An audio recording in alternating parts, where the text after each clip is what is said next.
అదే అదే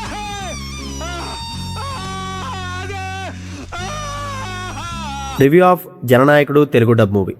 ఈ సినిమా ఎప్పుడో సంక్రాంతికి రిలీజ్ అవ్వాలి, కానీ 6 months తర్వాత ఇప్పుడు రిలీజ్ అయింది. ఈ గ్యాప్లో హెచ్డీ ప్రింట్ రిలీజ్ అయిపోవడం, తలపతి సీఎం అయిపోవడం, మళ్ళీ ఆ చైర్లో కూర్చోడానికి వెనక జరిగిన హైడ్రామా, అబ్బో ఎక్స్పెక్ట్ చేయలేని ఇన్సిడెంట్స్ చాలా జరిగిపోయాయి. అవన్నీ కలిపి ఒక సినిమా కనుక తీసుంటే ఈ జననాయకుడి కన్నా బాగా ఆడుతుంది పక్క.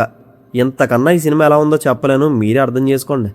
విజయ్ గారు సీఎం అవ్వకముందు కనుక ఇది రిలీజ్ అయ్యి ఉంటే ఎన్నో కొన్ని సీట్స్ తగ్గుతున్నాయి ఆయనకి. మన భగవంత్ కేసరి అనే సబ్జెక్ట్ ఓరియంటెడ్ తీసుకొని అందులో ఫ్యాన్ స్టఫ్లు, పొలిటికల్ సెటైర్లు, రోబోట్లు, అల్ట్రా వైలెన్స్లు, బాబోయ్ ఎంత చెత్త చేయాలో అంత చెత్తని చాలా దగ్గరుండి చేస్తారు హెచ్ వినోద్. ఏ కంటెంట్ చూసి బాలయ్య సినిమా రీమేక్ చేయాలని అనుకున్నారో దాని మీద ఫోకస్ కన్నా పొలిటికల్ ఎంట్రీ రుద్దుడే పెట్టుకుంటూ వెళ్ళిపోయారు.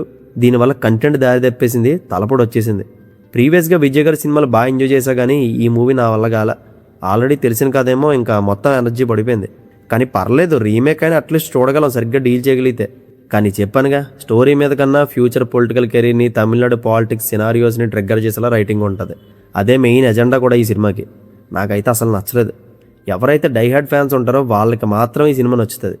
మెయిన్ ప్రాబ్లం ఎక్కడొచ్చిందంటే బాబీ డియోల్ రోల్. అసలు ఫస్ట్ హాఫ్లో అబ్రప్ట్గా ఎంట్రీ ఇస్తాడు, అందరినీ తగలబెట్టేస్తాడు, కట్, మళ్ళీ హాఫ్ అన్ అవర్ తర్వాత రీ ఎంట్రీ విత్ సేమ్ తగలబెట్టాడు. విలన్ క్యారెక్టరైజేషన్ మాత్రం చాలా weakest dumb writing, weakest motive, weakest revenge. చాలా మూవీస్లో చూసేసాం అలాంటి అవుట్డేటెడ్ విలన్స్ని. జస్ట్ నచ్చింది ఏంటంటే బాబీ డియోల్కి ఒక ఫ్లాష్ బ్యాక్ ఉంటుంది సెకండ్ హాఫ్లో, అది కొంచెం పర్లేదు అనిపించింది అంతే.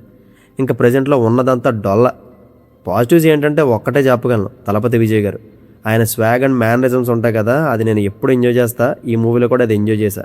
అండ్ ఆయన ఎంట్రీ ఇచ్చినప్పుడల్లా అనిరుద్ధి బీజియంతో వాయించేసేవాడు. ఇది తప్ప నాకేం పెద్ద ఎక్కలేదు.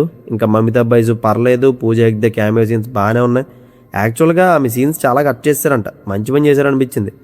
ఫస్ట్ హాఫ్ 80% భగవంత్ కేసరి అయితే దింపేశారు, ఇంక్లూడింగ్ ఫైట్ సీన్స్ అండ్ డైలాగ్స్తో. ఇంకా సెకండ్ హాఫ్ విలన్ కాన్ఫ్లిక్ట్ అంతా కొత్తగా రాసుకున్నారు, అది చాలా చెత్తగా ఉంది. కానీ women safety and will power గురించి చెప్పే సీన్స్ ఉంటాయి కదా భగవంత్ కేసరిలో, ఇందులో కూడా అవి యాజిటీస్ పెట్టేశారు. ఓవరాల్గా నాకు విజయ్ గారు ఒక్కళ్ళు తప్ప ఇంకేం నచ్చలేదు. దీని తోడు తమిళ్లో వినేసి ఉన్న సాంగ్స్ని తెలుగు డబ్బులో వింటుంటే బయటికి పోవాలనిపించింది. ఈ డబ్బింగ్ పాటలు రాడ్ ఎప్పుడు మారుద్దో. సో వెళ్ళాలొద్దు మీ ఇష్టం. తలపతి కల్ట్ ఫ్యాన్స్ అయితే మాత్రం అర్జెంటుగా బుక్ చేసుకుని టికెట్ వెళ్ళిపోండి, మీకోసమే ఆ సినిమా. అండ్ ఇంకోటి ఏంటంటే, మన సినిమాని రీమేక్ చేసి మళ్ళీ మనకే రిలీజ్ చేయడం పీక్స్. ఎనీవేస్, దీనికి నేను ఇస్తున్న rating 2 out of 5. See you in the next video. Take care friends. Thank you. Tata.